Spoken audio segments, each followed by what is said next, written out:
Darrel n'avait que 22 ans. Grand, élancé, avec ce regard charmeur et ce sourire qui faisait chavirer bien des cœurs. Dans l'université de Montclair, il n'était pas le plus intelligent ni le plus studieux, mais il possédait une arme redoutable, son aisance avec les mots et son désir insatiable d'une vie luxueuse. Darrel rêvait de choses que ses camarades n'osaient même pas imaginer. Les vêtements de marque, les téléphones dernier cri, les sorties dans des restaurants chics et surtout, cette admiration particulière que l'on accorde à celui que l'on croit déjà puissant. C'est dans cette quête que son destin croisa celui de Madame Solange. Âgée de 47 ans, c'était une femme dont la réputation n'était plus à faire. Chef d'entreprise prospère, propriétaire de plusieurs galeries de mode et de voitures prestigieuses, elle incarnait le succès dans toute sa splendeur. Toujours élégante, parfumée avec goût, maquillée avec délicatesse, Solange se présentait comme une reine consciente de son trône. Et même si son âge avançait, elle détenait ce que beaucoup de jeunes filles n'avaient pas, l'argent, l'influence et la prestance. Leur rencontre fut comme une étincelle. Pour Solange, Darrel représentait la fougue de la jeunesse, ce souffle de fraîcheur dont elle avait besoin dans sa solitude dorée. Pour lui, elle était un sésame, une ouverture vers une vie confortable.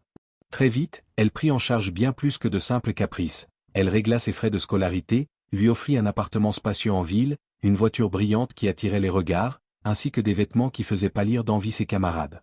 Darrel, jadis étudiant fauché, devint en quelques semaines l'un des jeunes les plus enviés du campus. Mais Solange n'était pas naïve. Dès le début, elle lui imposa une condition ferme. « Je fais tout ça pour toi, mais n'oublie jamais que tu es à moi. Après tes études, tu seras mon mari. Aucune autre femme ne doit croiser ton chemin. » Darrel, avec son sourire charmeur, répondit aussitôt. « Bien sûr, ma reine. Toi seul compte pour moi. » Au fond, il n'en pensait pas un mot. Pour lui, Solange n'était qu'une banque humaine, une marraine généreuse qu'il pouvait exploiter avant de tourner la page. Mais pour l'instant, il acceptait de jouer le jeu. Rapidement, Darrel devint une légende vivante sur le campus. Chaque matin, il arrivait dans sa voiture brillante, lunettes de soleil sur le nez, distribuant des billets pour impressionner. Ses camarades l'admiraient, les filles se pressaient autour de lui et l'appelaient « prince ». Il adorait cette adulation. Mais au fond de lui, une question revenait sans cesse, à quoi bon avoir tout cet argent et ce prestige si je ne profite pas aussi des plaisirs que m'offrent toutes ces filles? Alors, malgré les avertissements répétés de Solange, il se lança dans une double vie. Étudiant modèle le jour, amant de Solange quand elle l'appelait, mais conquérant infatigable la nuit. Pendant des mois, il jongla entre ses mensonges et ses plaisirs.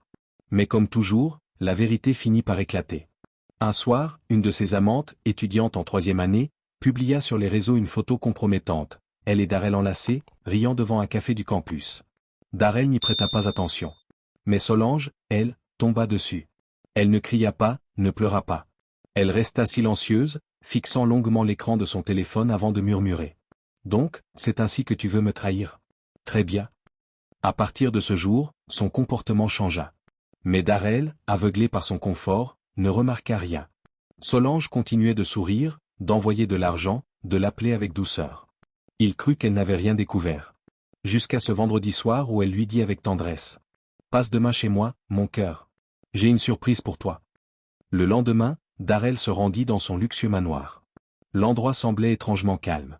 Solange, splendide comme toujours, l'accueillit avec un large sourire et lui servit son jus préféré. Sans méfiance, il but d'un trait. Quelques minutes plus tard, sa tête commença à tourner, ses jambes flanchèrent et il s'effondra. À son réveil, il découvrit avec horreur qu'il était attaché sur un lit, dans une pièce obscure, ses poignets en sang à force de tirer sur les cordes. La porte s'ouvrit lentement et Solange entra, vêtue d'une longue robe rouge. Ses yeux brillaient d'un éclat glacial. « Darrel, après tout ce que j'ai fait pour toi, tu pensais pouvoir me trahir et m'humilier? Tu n'as rien compris. Tu es à moi. Et désormais, tu resteras ici. » Les jours s'écoulèrent dans cette prison improvisée. Solange venait le nourrir, le regardait manger avec un sourire malsain, puis le ligotait à nouveau. Elle parlait longuement, parfois avec douceur, parfois avec colère, répétant sans cesse. « Ici, tu es à moi. Dehors, tu étais un menteur. Mais ici, je contrôle ton cœur et ton corps. » Pendant ce temps, au campus, l'absence de Darrel alarma ses amis. Après plusieurs jours sans nouvelles, ils signalèrent sa disparition à la police. L'enquête mena rapidement jusqu'à Solange. Les caméras de surveillance avaient montré Darrel entrant chez elle, mais jamais en ressortant. Avec un mandat, les policiers fouillèrent sa résidence. Derrière une porte dissimulée au sous-sol, ils découvrirent Darrel, amaigri, épuisé mais vivant, attaché sur ce lit maudit.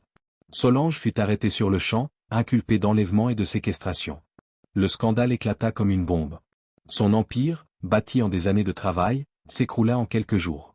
Les journaux firent leurs gros titres sur cette femme d'affaires devenue criminelle. Quant à Darrell, bien qu'il fût libéré, il ne redevint jamais le même. Le jeune homme arrogant et flamboyant avait laissé place à un survivant brisé, hanté par les chaînes de son passé. Si cette histoire vous a plu, abonne-toi, laisse un j'aime. Partage pour nous encourager et pour ne rien rater.